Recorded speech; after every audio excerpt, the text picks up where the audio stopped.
बुलंद आवाज। ताज्या बातम्या, मनोरंजन आणि व्हायरल बातम्यांसाठी यूथ महाराष्ट्र न्यूज चॅनल आजच सबस्क्राईब करा।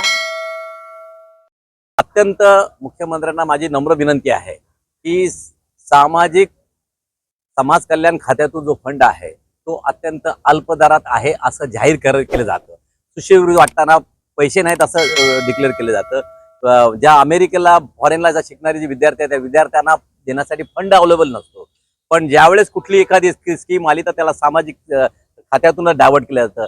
आम्हाला वारकरी पंथाचा आदर आहे, वारकरी पंथांना पैसे दिलेच पाहिजे।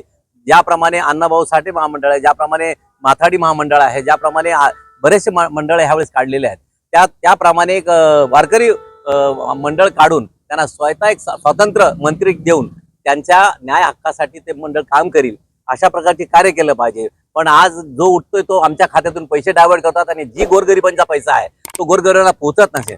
या असं प्रत्येक मंत्री आजपर्यंत 2 मंत्री सोडले, त्यानंतर सामाजिक कल्याण मंत्री इतर समाजाचा घेतला जातो। तुम्हाला माहिती आहे साधा सचिव सुद्धा मागासवर्गीय नसतो, कारण त्याला मागासवर्गीयचा प्रश्न माहीत नसतो आणि हा फंड गोरगरिबाच्या जनतेसाठी असतो। समाज कल्याण खातं हे गोरगरिबांच्या कल्याणासाठी असतं आणि त्यातलाच पैसा डायव्हर्ट केला जातो। मुख्यमंत्र्यांना माझी नम्र विनंती आहे की आपण जे काही लोकांना देत आहात, जे काही सहायता करणार आहात, जे काही वारकरी यांना आमच्या बंधूंना काही देणार आहात, तर त्यांच्यासाठी स्वतंत्र मंडळ स्थापन करावं आणि त्याच मंडळाच्या माध्यमातून त्यांना द्यावं।